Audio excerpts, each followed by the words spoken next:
Assalamu alaikum, guys. Welcome back to the Fair Income Podcast. Today we had an academic, a brother that I look up to, a very special guest by the name of Dr Yassir Morsi on the podcast. Just to keep it short and sharp, the discussion was simply around the current situation of Palestine, the role that politics plays in everything, how Muslims should react, what are the strategies for us moving forward, and how to look at this situation as from not only the political standpoint but holistically, and what the Ummah needs to do moving forward. Please like, comment and subscribe. Free Palestine. Automatically they're so morally wound up, like, well, you refuse to condemn the killing of babies and the kidnapping of grandmothers and the innocent civilians. You now are dispossessed from somebody they can trust.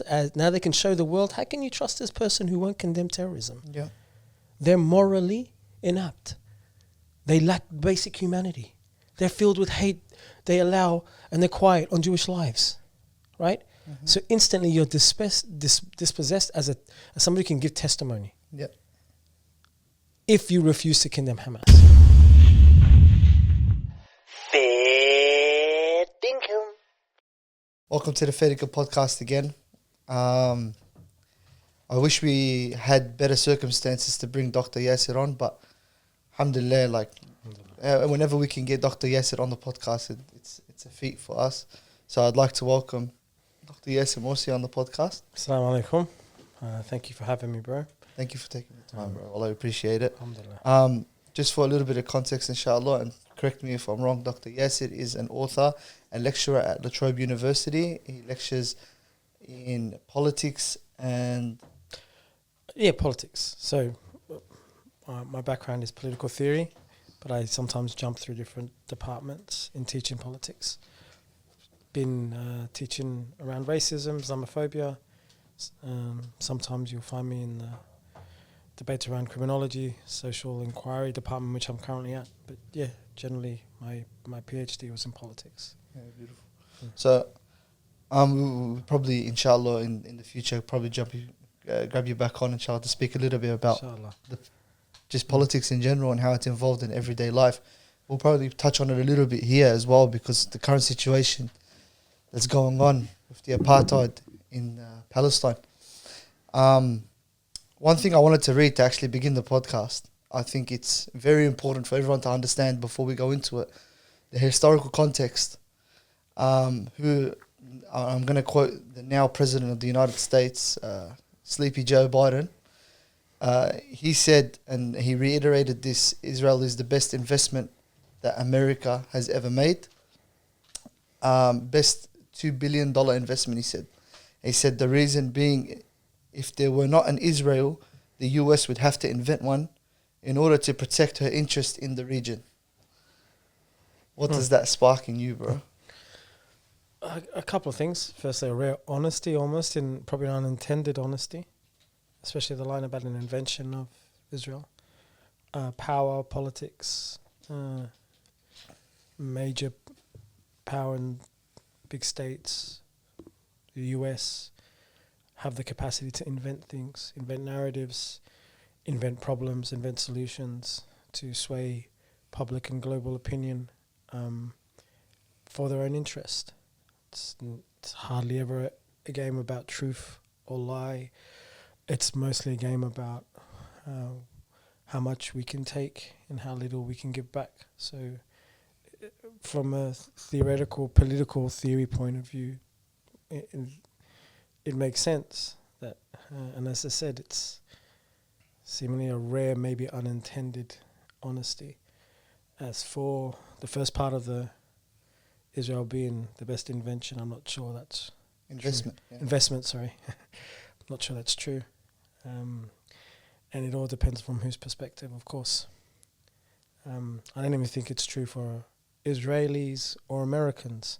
It's definitely not true for Palestinians or the Arab world, and it's definitely not true for the global community. If we start speaking about that, the price that so many have paid for Israel's violence is quite expansive and clear. So to answer your question, what it brings out in me, it irks me pains me because it's a view of history that erases so much of other people's pain. But it's expected. When we speak of Israel, we speak of America. When we speak of America, we speak of Israel. Yeah. You know, it's not an objective or independent view of the situation. And you hear the talk when he says investment, usually link back to money or return. And it makes you think, subhanAllah, how they trade the lives of people in order to up their gain or their return and pretty much rake in a profit. And we're seeing that now.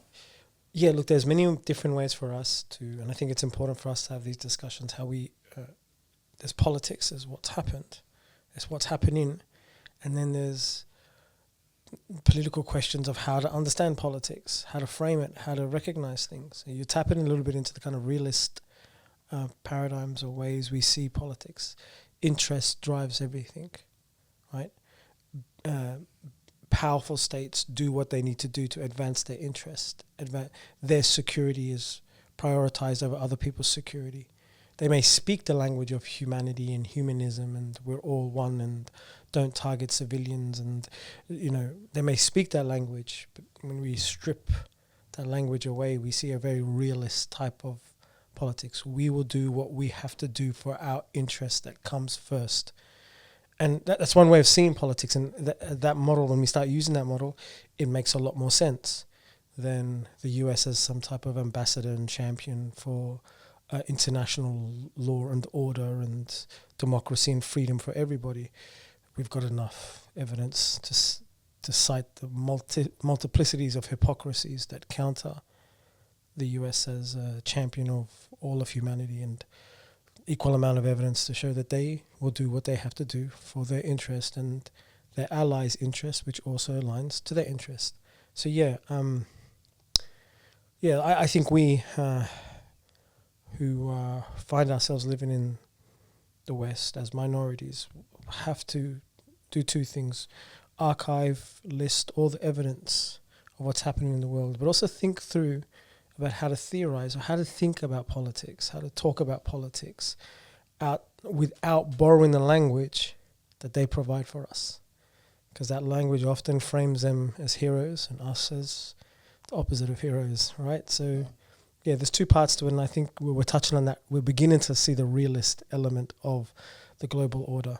It's power telling the powerless what to do and getting away with it. You brought up the narratives, and something that we're noticing now is, and the hypocrisy that you brought up also. The one thing that we're noticing now is that it's plain and clear that one side is already lied on a number of occasions, and actually there's no sides in this. To be honest with you, if we're going to be honest, there's a brutal oppressor and then there's the oppressed, and you have one people lying to your face, and you're taking it in. And there's the hypocrisy of, I will support them regardless, even though we know they're lying, even though it's been proven, even though there's evidence, and the evidence is stacked against them. We're still gonna, hush. Yeah, subhanAllah. So, look, my other career path is I went back to study psychology. Currently a provisional psych at an Islamic school, practicing. One of the many, it was really interesting studying psych about the way, for lack of a better phrase, cognitive distortions happens, how we morally disengage, the kind of excuses we give ourselves to justify while maintaining the idea that we're moral, right? How do we lie and maintain we're the good guy? It was really fascinating because it's a different language. And what you're suggesting here, that they can blatantly, openly lie to the world, can be seen in two ways. They're doing it for themselves, right? In the sense that they want to maintain the image that they're the good ones. The lie isn't servicing what's happening in reality. The lie is servicing symbolic plays at who the good guy is and who the bad guy is. And then we have to ask ourselves a different question, because I think all of us, most adults, should know by now, politicians lie. If you don't know that by now as an adult, you have to start subhanAllah, like, look where we're at. If you ask everyday Australians, they know politicians lie. Right? Not only that, when we watch an advertising, we know the ads, they're trying to seduce an emotional reaction out of us. Yeah? They're tricking us. They're manipulating us. Yeah. We know that shiny packaging on food is a trick. We know this. So yet we still consume, buy, believe. So this is why when you enter the psychological part of it, why do people want to believe in these lies? And it has nothing to do with what's happening in reality. It has everything to do with how they want to see themselves and how they want to see you. So they don't even have to try hard, like you mentioned. Like you, there was almost frustration in your face. Like the evidence is there. They know that. They know that, and it's precisely because they know that they have to cover it up, right? And how did Biden get away from the Ahli hospital? He's like, I did my independent investigation. It's the other team. Who in that language? And just the word independent. I mean, this word carries and does a lot of work here. It's done nothing in reality. It's just a word. Mm-hmm. And the idea that the US is an independent observer of the Israeli occupation of Palestine, and people buy it. So we have to ask a question. Let's move away from politicians and ask, why are people desperate to believe? Right? And this is where the magic of Hamas comes into it. Hamas is, for them, the perfect villain that allows them, right, not to care for Palestinians. Hamas enters the world like this dark spectre, the bad guy, so that every person who thinks, I believe in humanity, can stop thinking about dead Palestinians. Mm-hmm. Right? And then they start talking absurdly about proportionality, how Israel has a right to defend itself. So when we shift away from a naive assumption that we as humans, and especially in politics, are truth seekers, maybe in Islam and maybe other faith or spiritual orientated movements, there is an emphasis on truth seeking. But we have to, politics isn't a truth seeking endeavor, right? It's about interests, about rights, and they will lie. And when we move away from that, it's therefore we will say what we have to say to win. We will say what we have to say to survive, right? And others will hear what they want to hear to maintain the moral argument that they're the good guys. And then there's another element to that. And I don't want to be dramatic about it. There's a lot of hatred out there for us, right? And that hatred could be historical, it could be psychological, it's there. There's a lot of it. I'm not saying there's a causal, like if you're on the side of the West, you automatically hate Arabs. I'm just saying there's a lot of it. Yeah. And I notice how quick people are to believe in the evils and barbarity of the Palestinian side. How quick. Now, from a psychological perspective, that speed in which I believe it, yeah, it has to be explored and has to be examined. There's something going in there. And a lot of it, like if you scroll or doom scroll through TikTok or you see that hatred. You see that hatred. You see people calling in one way or another for the continuation or the escalation of genocide. Right? And the celebration of Israel leveling entire neighborhoods in Gaza. You see it. When you see all of these things, you're like, it must be born from some deep, deep contempt for something. They don't see you as human. Mm-hmm. They don't see you as worthy. And like, it's now global, right? But so, politicians lie. They lie to our face, but I think we have to ask different questions. And one of those questions is not do they lie, is why do so many people believe them? Yeah, definitely. You brought it up. There's some sort of, ever since 9/11, this is what makes me laugh, is there's always been like this dormant hatred that just sits. And you can tell through the passive-aggressive nature of the people that you speak to or deal with on a day-to-day basis, people that you meet, and then they see, for example, your mum wearing hijab when she walks into the shopping centre, and you can see that they either speak down to or or don't give the same courtesies, and you can kind of pick up on these little microaggressions. Absolutely, the microaggressions exist, but also the way racism typically functions, or an anti-Arab racism, or an Islamophobia, or wherever those overlap, is that they set out conditions in which they determine when they can love you, when they can accept you, when they can tolerate you. And these conditions are equally as sometimes dehumanizing, right? So, because also, say, Australian society that we belong into, they do want to imagine themselves as humanistic, liberal, all people are equal. We've moved past our racial histories. We are global in our sensibilities. There is that fantasy that persists, and many people do execute it and believe in it. And there's been lots of support for Palestine. Absolutely, no, I don't want to erase that. I'm not creating. I'm creating generalities as opposed to everybody, So now this, you see the microaggressions and so forth, because one of the things that, it precedes it, but one of the things that got heightened by September 11 and the atmosphere that grew out of it is that you and I have question marks over it. The question mark, I think many of us could tolerate more if we're a known enemy, right? If I know you dislike me. Sooner or later, our own dignity and sense of worth will deal with that. Yep. Right? It's the question mark that's haunting because it's undecidable. It's like they can't figure out if we're enemy or friend, and that means we're constantly in a space where we have to prove ourselves. Yep. Right? We're constantly in this, because with enemy, you deal with them.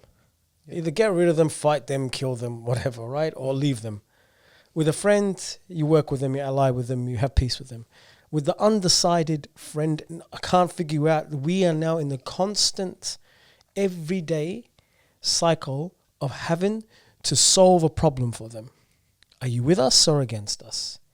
Yeah? Yep. And that means our expression of Islam must fit into a good Islam, bad Islam. Mm-hmm. Our politics must fit into an anti-terrorist, counter-violent extremism, or a pro-democracy, or a radical politics, and that you can't be worked with, right? Yeah. And that's the tiring part. Because you know what? On top of all of that, there's no magic number, bro. It's not like, for some people there may be, but for the majority of us, it's not like, oh, we've done it, and now we can move on. Yep. No, it keeps going. The question mark keeps returning. Every time something happens in the world, it returns. Yep. And that's why we're getting these repetitive questions. Yep. Do you condemn Hamas? Right?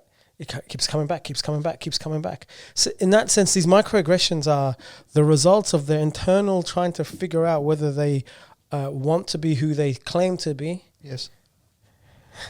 In the face of something real. Yeah. You also see it. Allah yarhamu, the 6-year-old from Chicago that got stabbed by his landlord, who was once a friend, who used to play with him, who used to, I'm guessing, be at least chummy with the family. And you notice that at the drop of a hat, with a couple of fake newscasts and a couple of anchors spreading some lies, that he can turn from what's a friend to... So firstly, may Allah make it easy on the family and provide them patience, and Allah yarhamu. Terrible. Many of us in the community of parents, it's your worst nightmare, man. Worst nightmare. Your life is terrible. If an accident happened, imagine this. It's the worst nightmare. Yeah, and your point about the drop of the hat. This is the precarious nature of it. This is the question mark that keeps returning. We like you until we find out that you're pro-Palestinian, or you're not willing to condemn Hamas, or you're not willing to condemn Hamas. You complicate the situation. Yeah. It's not even... there's many people who are not... You know what? One of the most hilarious things with Piers Morgan now becoming a quasi-channel for Islamists, right? You know what the funny thing is, like, he's asking people who have a history of fighting Hamas, do you condemn Hamas?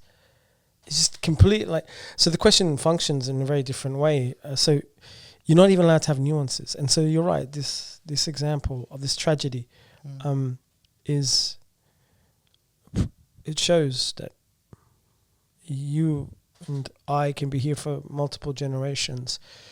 But if our politics returns, the trauma of our people return, the advocacy of that trauma, you will potentially be under threat.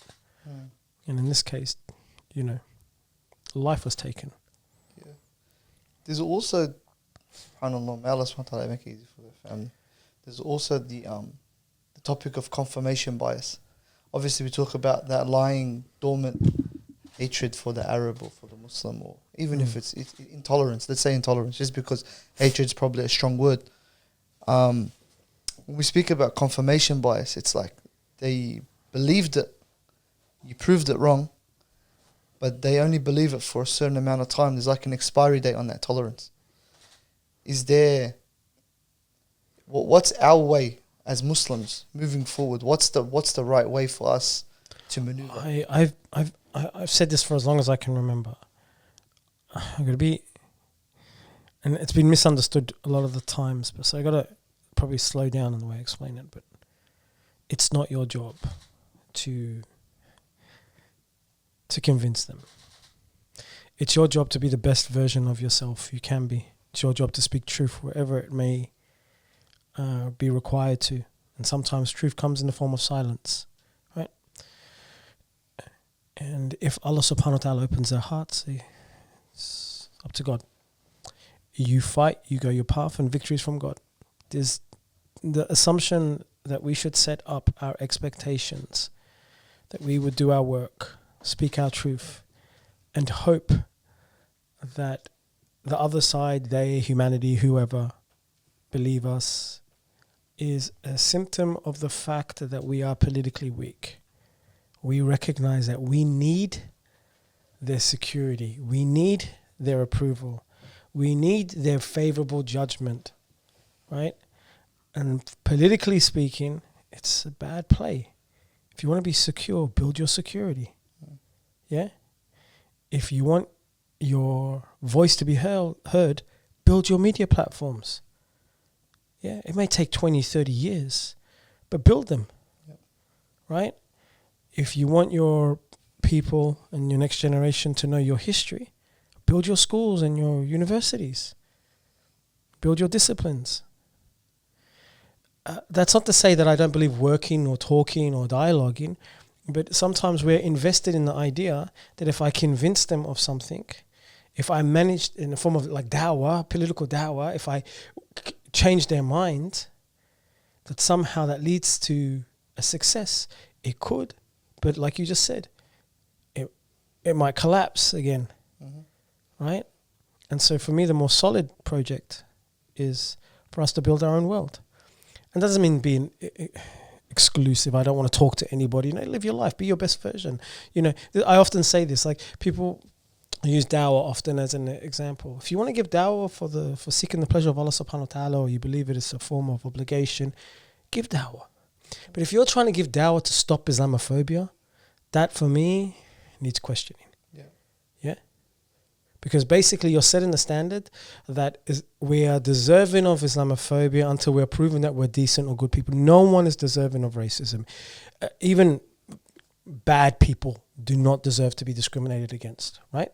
They should be judged on their actions, but not arbitrarily punished for who they are. Yeah. So I'm happy to judge you based on your behavior, not because of who you are. Right? Yep. So there's this idea that we have to prove that we're good, prove that we're decent, prove that our religion is beautiful. All of this is unpaid labor mostly. If you want to do it for Allah, do it for Allah. But if you're doing it because in your mind you think this will liberate us, then no, it's still a power game. It's still us ceding our agency and mobility to them.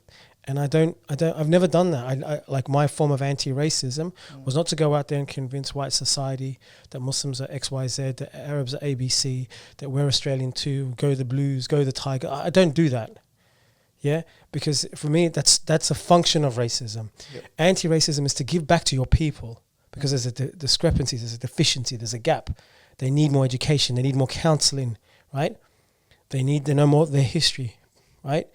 We have to address all of the inequalities that colonialism built. We have to archive everything that we've forgotten. SubhanAllah, do you know, till this day, I work in an Islamic school. They don't know anything about the war on terror, bro. They don't know anything that happened. Yeah? They're in education, they don't know. Whose fault is that? I'm not blaming anybody, but you know, we don't build institutions that archive our own history. So, I'm a big believer, like, show peace, be you, be the best version of yourself, but build your world. Definitely. Right? And it makes me laugh because, subhanAllah, you know, like we always hear of these footballers who are French until they lose. Yeah. Or they're... So it was Karim Benzema's quote, I'm French if I score and Arab if I miss, or something like that? Yeah. Yeah. And Evra now also came out recently and he goes, I should have played for Senegal because... Yeah. What was the French minister that accused Karim of being part of the Khwan, the Brotherhood, recently? Yeah. Yeah. I don't know his name specifically, but I heard of the story. I think, right, Karim Benzema, Ballon d'Or winner. Karim Benzema, who carried Real Madrid and robbed Liverpool in the Champions League final, right? If he's getting questioned, that level of excellence, like helping France, helping Real Madrid, that level of excellence. And if you can descend back into being an Arab because you partly support, it wasn't even like, you know, bring back the Khalifa, right? He, you know, wasn't wrapped around in, it was just a show of solidarity. Yep. And that's all it takes. Right? And you see it constantly now because they put up a post, for example, in support of Palestine, or at least raising awareness for the current genocide that's going on. Like it's like, what could be wrong with telling people to stop killing others? Yeah. But look, the other side, they've done, if we go back to a realist model, Israel's friends, Zionists globally have done, like if we were to separate ourselves, we may think it's unjust, but to take a backward step, have done really well in educating the people about what anti-Semitism is, and then expanding that definition of anti-Semitism to include criticisms of Israel. Yeah. Right? And then pressured people in power to implement that. So at university that I work in, there's a definition that's borrowed of what anti-Semitism is that effectively includes that if I ask you, as somebody who's Jewish, to be critical of the state of Israel, I might be accused of anti-Semitism because I draw the link between somebody who's Jewish and pro-Israel. Now, think about that for a minute. How many times have you been asked to condemn stuff as a Muslim, as an Arab, that you have nothing to do with? Your whole life. Bro, for a long, long time, I was playing ambassador to Saudi Arabia. I'm not even Saudi. Like, people come up to me and tell me, why are there no churches in Saudi Arabia? All right? And things like that. Like, how many times? Like, so let's say, okay, this is Islamophobic and that's anti-Semitic. They've done really well in establishing that. Now, I'm not saying we should do the same or not doing the same, but it's a way of reading politics as they're making it hard for a lot of people to be critical of Israel. And yet, they're losing. Right? They can have Sisi, they can have the states, the people on the ground. Yeah? Right? They can try to stop protests in France. And it happens. You can have Justin Bieber. Right? We have Nelson Mandela. Right? You can have Kylie Jenner, whatever her name is. We have Malcolm X. Sooner or later, truth will be seen. So, but you read it and you recognize that, subhanallah, the pressure, the institutions, the definitions, they're making it hard. Definitely. And it's our job to resist and also make it hard. Without being critical, and it's not the time to be critical, what we did with Islamophobia was almost the opposite. We made it hard on ourselves because we made Islamophobia about being good Muslims, right? You know, we're not terrorists. Yeah? Right? It's unfair. We're Australian too. So the narrative becomes stop seeing us as the other, yeah? And that put pressure on many of us to act good. Put devil horns on you. Yeah. What are you now? So I'm not being critical, but I'm just saying there's a moment where we as a community have to start doing politics, right? In ways that aren't about the mainstream, aren't about integration, aren't about trying to convince them, aren't about trying to bring people together. It is about our security, right? About building our own institutions, about finding ways to reward and punish those who harm us and reward those who don't harm us. Now, legally speaking, yeah, morally speaking, all in line with our Islamic ethics, right? But it's rare. It's like we want to write our own history without having someone else write it for us.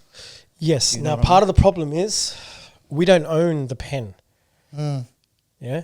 There's a lot of people who know our history, but we don't know the pen.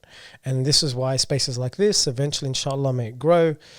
There's no reason for us to continually, like, I get it, I understand it, there's importance in it, where we're at and so forth. Go to mainstream media, fight for your case, raise awareness, build a political consciousness around Palestine, around Gaza. Do it. But it should be almost a temporary thing or a side thing. The main thrust, the main lane in our freeway is to build our own. Yeah? So I'm not for, like, everybody do what you have to do. Become what you must become, right? But we have to build our own infrastructure. Otherwise, we're always going to be framed. We're always going to be speaking within the frame that they dictate.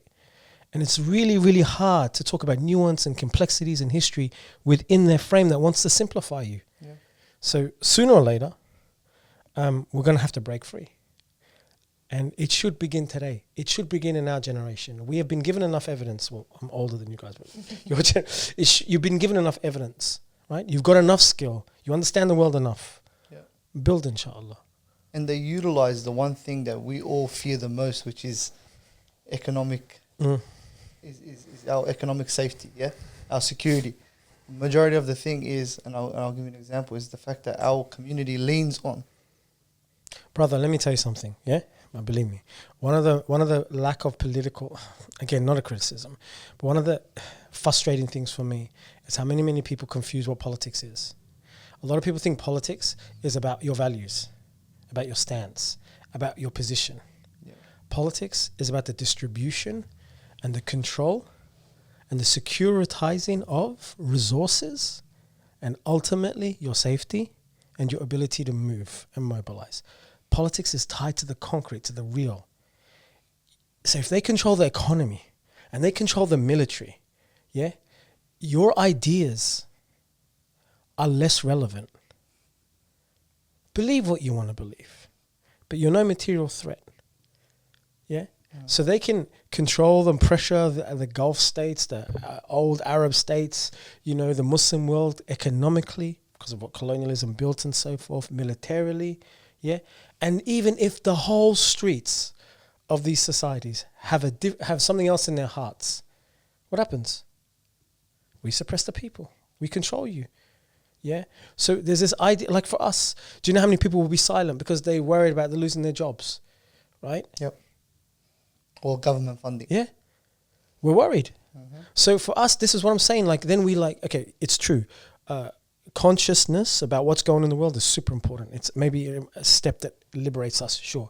But it's only the beginning. Like, there's no point having vision of the way the world is working if you can't enact that vision. Mm-hmm. So yes, we need vision, but also need to remove the chains. True. So some of us can help us see better, understand better, think better, but others have to liberate us materially, politically, economically, right? So politics for me is the latter. It's the material conditions. Like we were joking a little bit before. I mean, you can be pro-Palestinian all you want. Alhamdulillah, be it. I like that it's in your heart. But if you and I are kicking back, I don't know if Starbucks is from Israel or whatever, but like just as an example, we're kicking back, we're helping the Israeli economy, helping the American economy through our consumptions. We're walking around in our Nike shoes. We're waiting for the Premier League game at night. We're smashing Macca's, KFC, we're drinking Pepsi, right? And we're like bring down the West, right? You know, it's not a judgment, but I'm saying that's where politics is. They're like, you know what? Think what you want to say, but keep consuming. Yeah, it's true. Right? So we need our own corporations, our own companies. We need them to move, right? Because there's, you know, and then all we've got is boycotting. All right, boycott. But you know what? There's certain things you can't boycott. Bro, do you know how hilarious it is if I told you I'm going to boycott Ferrari? Think about that. Yeah, I'm going to boycott Ferrari, but I can't afford a Mazda. Okay, all right. So this is the thing. There's certain things you can boycott. Yeah, but what are you going to do? Boycott the oil industry? What are you going to do? Right. So yes, the control comes through the material, through the economic, and until we liberate ourselves from that, and I do believe, I don't want to make it one or the other. We have to build a consciousness, but it's only one part of it. The other part is you have to free our people, us, from an economic dependency. Right, and until we do that, there will be no liberation. I know that there's this statement that we tell history in order for it not to reenact, especially the difficult parts, or the parts that are obviously what people would call the blemish on history, on our history in general. But we're currently seeing, and I want to bring it back to obviously the situation in Palestine. We're currently seeing what is in front of us, televised genocide. And the funny thing was, I was reflecting on it yesterday with a mate. It's like the prison or the system, the judicial system or whatever it is, when they want to punish a person who's committed a crime that's worthy of the death penalty, what did they choose to do instead? They choose to keep the person in prison for life because they believe it's a lot worse for the person. Now, for people who are probably on the fence here, I don't understand what's going on. Imagine being locked away in the biggest open-air prison in history. In a place where you can't... They just recently showed you they have control of the water, the gas, the food, the electricity, the fuel, which is basic necessities to be able to live. And subhanAllah, like, when you think about how it is, and everyone just thinks, oh, buzzwords, narrative, yeah, whatever, it doesn't matter, because they're just words. But when you bring to life those words, you understand really how deep it is. And you notice that the narrative of the Israeli state is always to humanize the one or two people that have passed away, or who have obviously, like, civilian lives lost is not good in any case. But they put a picture, they put a face to the name, they'll put the stories, what the person enjoyed, they humanize. Yeah, bro, Again, like I'm cautious because I want to give a nod to all of those who don't belong to the communities that we're familiar with, including Jewish activists, non-Arab, non-Muslim, non-Palestinian activists who are fighting for Palestine. So I don't want to make generalizations, but it's easy to dehumanize us because the narrative has been. Let's look at it. So, let's start with the question, do you condemn Hamas?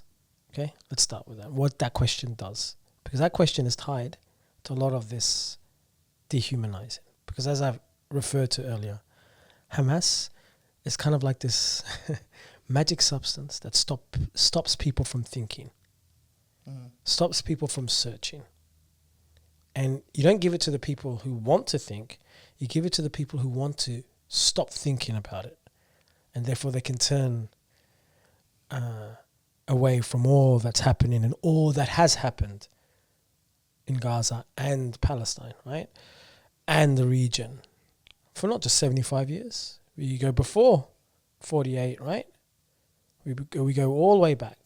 And you can even go further. But anyway, let's start with this question. SubhanAllah, it's like they're all read from the same script. Time and time again, do you condemn Hamas? Do you condemn Hamas? Do you condemn? And they ask everybody and anybody. Do you condemn Hamas? So I want to make a point here about what Israel is. At whatever is a Jewish state, this, that, democracy, la la la la, etc., civil, whatever. At one foundational level, it functions through dispossession. So it starts with dispossession of land. But then the dispossession grows like a virus. It now has to dispossess narrative. It now has to dispossess people because they're providing testimony. It keeps dispossessing. It has to dispossess you as a Palestinian and an activist for Palestine, right? You're constantly being displaced. And this is the function of it. It has to hide its secret. It has to push everything away. It has to control the narrative. It has to dispossess us from truth. Constantly dispossess electricity. Because it wants to dispossess mobility. has to dispossess safety because your safety comes at my in lack of safety. Yeah, because this is what occupation does. This is what oppression does. You will never be secure because you're an oppressor, right? It makes no sense, right? So they have to keep this now dispossess truth, dispossess narrative. Now, what does this question does? Do you condemn Hamas? It functions on what sometimes we call as a double bind. And what is a double bind? A double bind is like you've been given two options, yeah, but both options are wrong for you. Both options don't work for you. It's like you want to turn right, and the road gives you two lefts. Yeah. Yeah. And both questions match the nature of dispossession for the Palestinian. Both, whatever answer you give. So let's run through the answers. The first one, I refuse to condemn Hamas, or I don't want to answer the question. Yeah, what happens when you do that? Automatically, they're so morally wound up, like, well, you refuse to condemn the killing of babies and the kidnapping of grandmothers and the innocent civilians. You now are dispossessed from somebody they can trust. Now they can show the world, how can you trust this person who won't condemn terrorism? Yeah. They're morally inept. They lack basic humanity. They're filled with hate. They allow, and they're quiet on Jewish lives, right? So instantly you're dispossessed as somebody who can give testimony. Yeah. If you refuse to condemn Hamas. So that's the first thing. So after we don't do it. Why won't you do it? See how they won't do it, etc. Right. So what happens if you do condemn Hamas?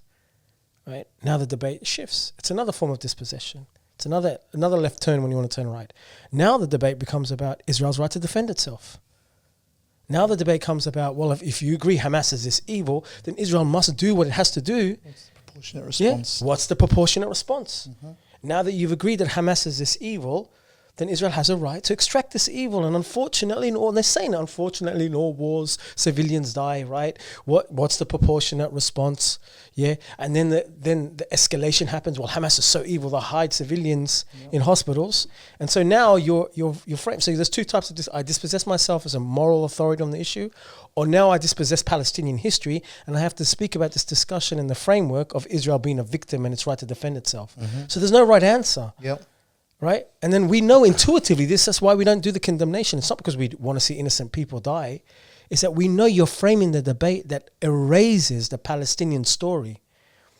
And the Palestinian story is, if you want to talk about terrorism, talk about what brought about terrorism. And you're bringing it up. Talk about the conditions of Gaza. Yeah? And then talk about the absurdity of a right of an occupying power that has the right to defend itself against the things and the land, the institutions, and the people, and the families that they're occupying. Yeah. So the framing is all built on a constant need to dispossess the Palestinian from their land, from their right to testimony, from their right to explain their history. And it's just a continuation of it. And so even the one phrase, this one's rather amazing. Hamas is like ISIS. Hamas is ISIS. Then it escalates. Hamas is worse than ISIS, right? Now what we find is further dispossession. The West is referencing its amnesia to create new amnesia. Like, where did ISIS come from? Where did ISIS pop out from? What is ISIS? Like, subhanAllah, it's like, okay, you want to talk about ISIS? Let's talk about Iraq. Let's talk about Syria. And let's talk about everything that the war on terror did. Let's talk about it. Now you can admit, much, much later, that we lied about the Iraq. After what? After how many millions were killed and displaced? Whoops. Right? You created a sectarian tension in Iraq, right? And then you decided not to go into Syria. Like you talk about international law over here, and then you suspend international law over here. It's all in your interest. Yeah. Okay? 100%. Then there's a rabid Islamophobia around the world. The Prophet ﷺ has insulted, Muslims are displaced, detention centers are popped up everywhere. And suddenly, like, ISIS is supposed to have popped out of nowhere. And then they reference ISIS to explain Hamas, which is amazing, because if you want to talk about Hamas, talk about Gaza, talk about what's going on. Talk about the conflict in Palestine over Hamas. No, they're just this magical figure. Yeah. They're like in like a comic book villain. So Spider-Man can swing in. and save, right? Yeah. Or as Bassem Youssef said, Homelander. Okay, Yeah. right? SubhanAllah, this is the more now when we not just displace or dispossess Palestinian history, we have to displace and dispossess Arab history to explain this. Yep. And then you and I are put in this position. Well, in order for me, this is the trick. In order for me to defend Palestine, I have to go through the moral maze that is to work through ISIS and Hamas. And you know how many people will switch off Oh, yeah. the moment you try to complicate that. Yep. You're gone. You're done. Beheading babies. I've seen Hamas. I've seen ISIS. They take hostages, grandmothers, right? And it's not like we don't care. And this is the other thing. Why would any person enjoy or want to see the death of kids? Or none of us want that. None of us want that. But for you to question my humanity, right, is for you to frame the debate. Because what you're saying is one side lacks humanity.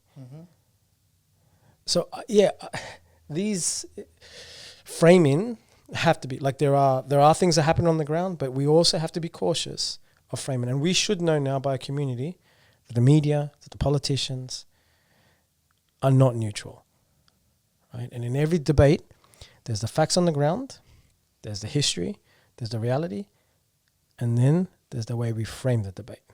And two battlegrounds, right? Yeah. One thing that I loved, I think it was the UK ambassador for Palestine.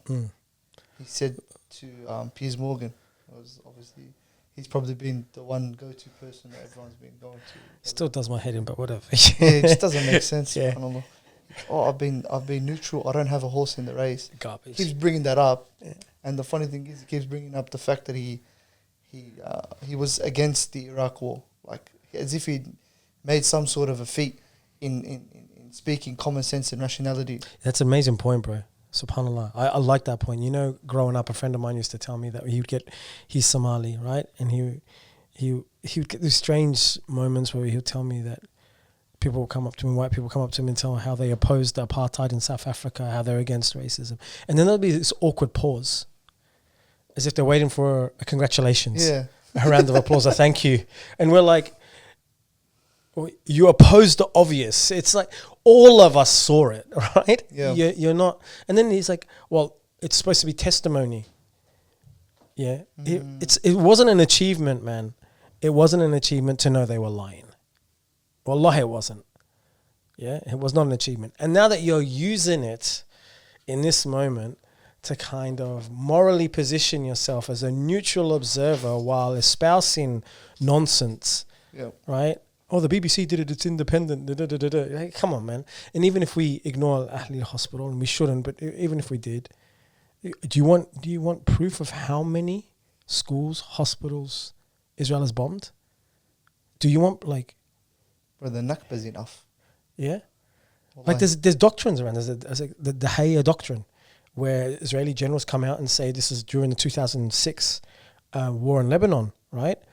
That they go out there and they say, we destroy infrastructure, so, yeah, the militants, Hezbollah, and can't use it. It's backwards. We destroy this infrastructure. And also we are punishing collectively, right, the people from supporting them. There's a price to pay. And you hear them say it. They're not even, some of them are not even shy in saying it. Yep. And yet, right, miraculously, the hospital apparently gets worn in, right? But a stray rocket still hits it. Nice guys.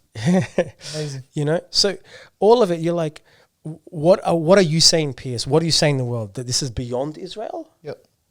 And then there's other line that gets repeated itself. Hamas hides behind human shields. Ask them. I asked them for proof. Ask them for proof. And then you will see the complexity of what that actually means. Yeah? Would anybody accuse Israel when they nestle in a military complex within suburbs like they do? Is that hiding behind the civilian population? Ask them what that means. And then you realize that because people in their public imagination think Hamas runs into a hospital. Yeah. Gaza, 2.2 million, 2.5 million in a small strip. They literally using semantics to level entire suburbs, bro. You've seen the rubble.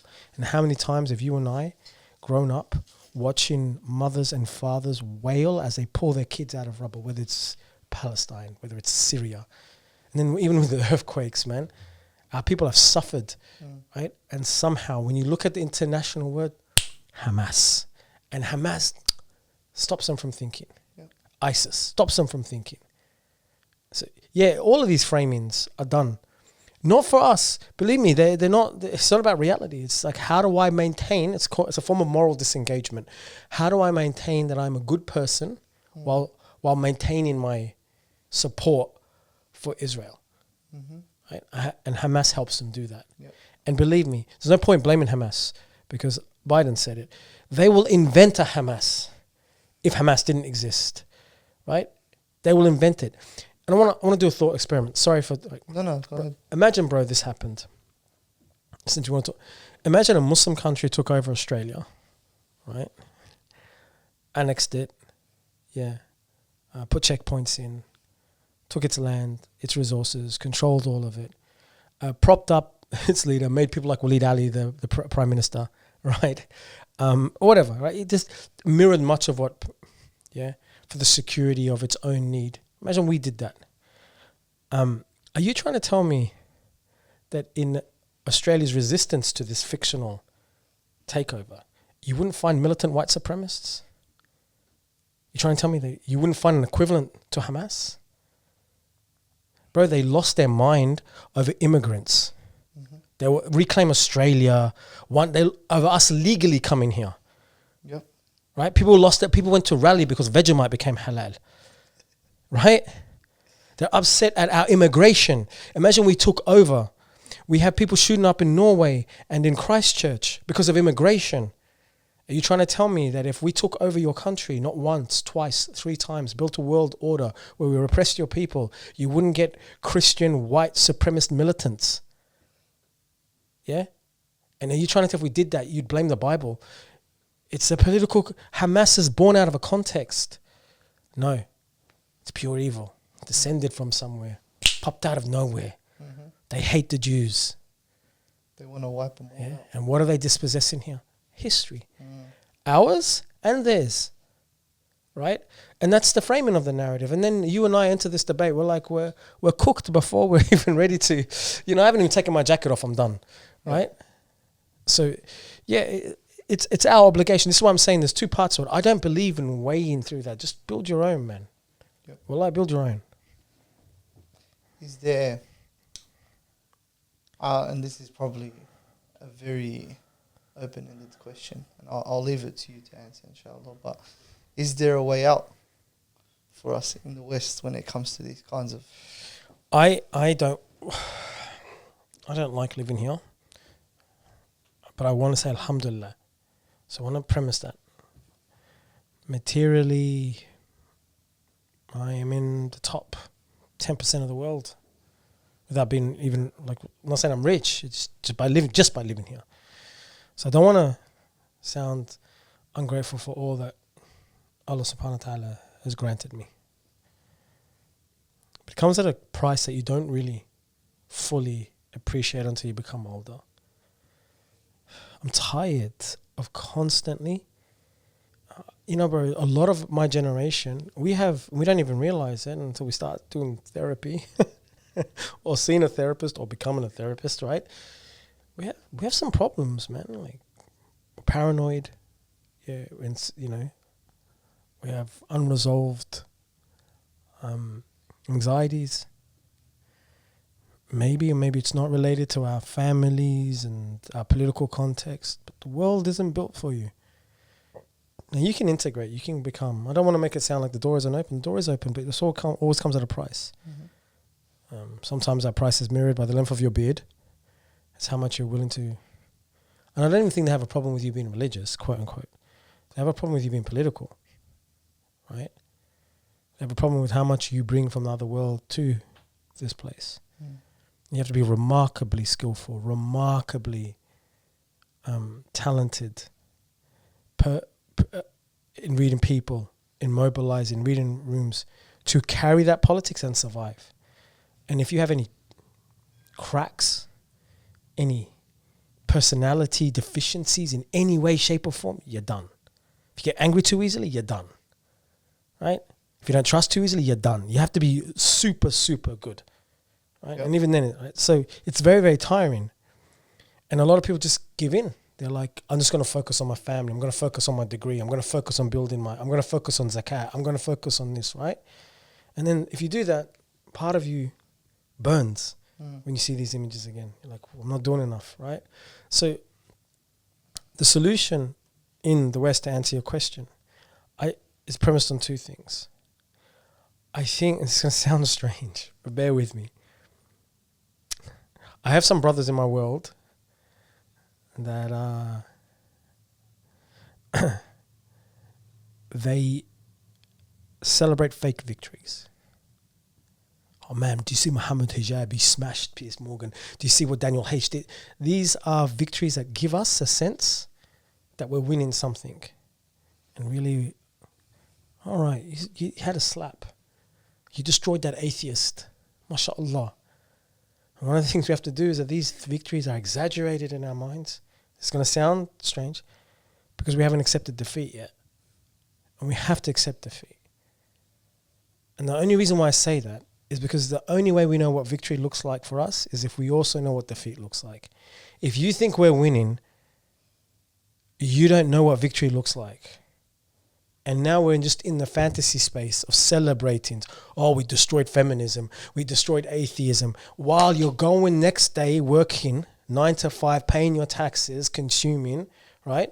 For somebody who at the top of your chain who's building the world as oppressing your people. No one cares about your YouTube. And even YouTube or Twitter, like Andrew Tate's a perfect example of this. The guy's telling us to escape the matrix. Brother, how do we know about you? It's through the matrix, it's through the consumption. You're big because of TikTok and YouTube, and these companies are like, I don't care what you think, as long as you're using it. Yep, you keep them on there. You keep them on there, and they're using the same addictive devices that keep our kids glued to this. And then you think because he smashed this person or we destroyed that's a victory, brother. We're just consuming. It's just like it's like if you're against football but you choose a football team, right? You're still playing it.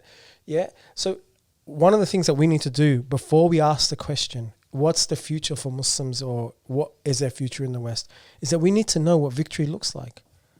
It's not a proud declaration of our identity, because I don't think we've ever not been proud of who we are. It is not just I do agree there's challenges to being Muslim, all right? But I think is we have to think about what mobility looks like, what mobilization looks like, what freedom looks like, what the ability to self-determine our world looks like. So these small victories, yeah, they're all right, they're nice, they're fixes. Okay, I'm not against it in the sense, but we exaggerate it for a reason. Because it's a form of displacement. It gives us a significant amount of joy because the rest of the world is not giving us that joy. Believe me, I'll tell you now, if Palestine got liberated, you watch the tears in all of us, because that's real victory. If Palestine gets liberated, we won't be able to control that. Believe me, nothing you have tasted would be like that, because that's real victory, right? If Egypt got liberated, that's real victory. By liberated, I mean our people are lifted. They're not oppressed. They're not eating each other up. That's real victory. Yeah. Yeah? 100%. So to answer your question about the future, we have to have honest, constant reflections on where we're at, build our institutions. And there's one thing I've always said, and I've learned this from others. Don't think about it that way. Think about be your best, do your best, open up, be honest, reflect, bear witness, and leave victory up to God. You can't look too far forward. Just do your best. Be honest, reflect, think about it. Yeah? Fight your nafs. Don't be seduced by these small things. Right? Stay on the path and then leave it up to God. Yeah. And tawakkul Allah, bro. We'll see what happens. But, we get easily seduced. The beautiful thing that we always hang our hat on is the fact that Allah subhanahu wa ta'ala has infinite knowledge, and that His knowledge is vast, and if He's planning something, it's the perfect. Yeah. We plan, Allah's the planner. you know. So yeah, as for you personally, if somebody, because you know I get this question a lot. I don't know, bro. I can't. Me personally, it's my personality trait. A lot of people can do it differently. What am I building? What am I building? Yeah, like I'm giving you my for every dollar I make, I'm giving 40 cents plus away from here, there, and everywhere. And okay, to build what? To build something that ultimately is hostile to the colonized people of the world, ultimately. And it burns me. Yeah, I can think what I want, have whatever politics I want. I still walk into uni and I'm participating in the cycle of producing this economy. I'd much rather work somewhere else, but it's really hard over there as well. So that's how they get us. So I would love, and I think all of us would love, kind of our people-centered, community-centered industry and business where we know that every waking hour I give, every labor I give, every moment I give is building up my people who were once oppressed. You walk to work with purpose. You feel it, right? You feel like I'm doing something. Maybe then, but where that is and how it is, I don't know. Inshallah, my children's generation can find that. Maybe we need to build that for them. But right now, yeah, I don't know. I think the beautiful thing about our deen also is the fact that we have examples through the prophets and through the Sahaba. For example, someone was bringing up that you may not see those victories that you're speaking about in your lifetime, like Ibrahim, whose lineage showed or actually depicted the victories that he worked for. But you have to know that Allah subhanahu wa ta'ala doesn't judge you based off of the results. He judges you based off of the actions or the work and the intention that you put in. So I think that's probably the best way to look at it, subhanAllah. Yeah, I don't think we can think of victory in any shape, way or form for us because there's so many moving variables and it's a much bigger picture, but also the lack of power that many of us have, or all those of us who do have power, how that power is connected to their power. And even if we start to speak about humanity and global community, we want the best for everybody, right? Put aside being Arab, put aside being Muslim, if we could do that and can do that, because even if, the world is a bad place for a lot of people, and it's harsh because, the powerful, the rich are, they're not just, they're ridiculously rich. They're stupid rich. Like and the poor are really, really poor. Yeah. So the victory, what does it look like? I mean, is it just for us? Is it for the world? Is it justice itself? It's too big a problem. So in my mind, I'm like, just bear witness, do your best, Allah subhanahu wa ta'ala will provide. And there's a wisdom in the lack of provision, right? Just do your best. And I'm like, I just want, when I take my final shahada, inshallah, it's granted to me that I've done it with a form of resignation that I tried. Yeah. But I do think sometimes we get caught up in looking for formula. Brother, you go a little bit right, they'll go left. You go left, they'll go right. Because it's interest. The only thing that gets you safety, security is power. That's it. That's it. Right? You can have 100 million Egyptians. Right? And they're all, let's say, hypothetically, they're not, but let's say hypothetically, all pro-Palestinians. And what? They're not, by the way, because Egypt's but even if he did, and what? We're 1.6, 1.7, 1.8 billion strong. And what? Well, bro, I think this would be a great way to kind of wrap up, but I did want to ask you one more question before we finish up. Alhamdulillah, this is, obviously, I don't mean to compliment you to your face, but you're somebody I look up to in regards to, just in general, the academic side of things. And I really rate your opinion. As you know me, and you have a long-standing friendship relationship. Alhamdulillah. And subhanAllah, it always seems to be catastrophes within our ummah, subhanAllah, that bring us together. But may Allah subhanahu wa ta'ala free us and liberate us from these struggles. But I do want to ask you, bro, what's one recommendation of a book or something to watch or something to see that the audience can take away from all of this, inshallah? No one book, no one video. Sorry, but I will say this, yeah? Commit yourself to a daily routine of not turning away, right? Read about what's going on. Listen to podcasts about what's going on in our world, not just Palestine, in our world. Commit to incorporating it into your life, right? Because you could read one book and I guarantee you the way our brain works, we'll forget that one book eventually, yeah? There's many. I mean, I'll give you a list if you want, sure. But for me, it's about the habit, a habit of resistance, right? Because if your brain's going to be filled with something. No judgment. I do this as well. We've all got contradictions. I know brothers and sisters who know more about the Carlton football team's roster, yeah, than what's going on anywhere else in the Muslim world. Yeah. And it's not a judgment. It's not like how dare you or whatever, right? But if you commit, if we tell our next generation, commit yourself to not turning away, build a community ethic, learn about what's going on in our home countries, listen to a podcast, watch a video, follow the right people, and follow multiple people, yeah? And also, I'm going to say something. Stop fearing the humanities. It's ridiculous. Stop fearing this idea that universities are these. They are. Look, the psychology degree, the engineering degree, the IT degree, they're all ideological. They're all there to build the state, right? But we need more humanities scholars. We really do. Okay, it's not going to give you the rewards that you like becoming a dentist or a banker or a lawyer is, but we need it. Our people need it. Yeah? Study politics, study philosophy, study our tradition and our religion and merge the two. And by merge the two, I mean, okay, the mashayikh and the ulama will always have to lead us. Inshallah, community never leads and agrees on an error, right? But there's so many of us that do politics, and I don't understand why.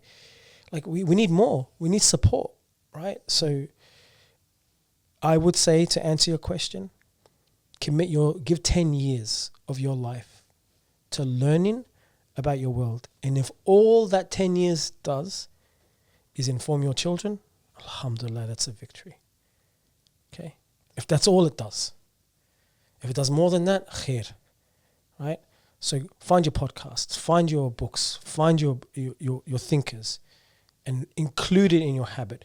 Do it in your gym routine. Do it in your drive to work, your drive to uni. Yeah, go for a walk around the park. Listen, learn. And subhanAllah, within a year, you will realize how much of the world and its truth opens up to you, and then you will feel a commitment to share that to everybody else. And there will come a time where each of us become teachers to one another. Not just a book, but a lived experience. Our conversation will be lifted. Right? Definitely. Heavy words, Allahumma barik, bro. So I'm gonna wrap it up there. Thank you so much for your time, bro. Wallahi, it was a long time coming, but I really appreciate you taking the time, bro. I understand you're very busy. And yeah, bro, appreciate it. Alhamdulillah. Thank you for having me on, bro. And I'll say Free Palestine, inshallah. Inshallah. Assalamu alaikum.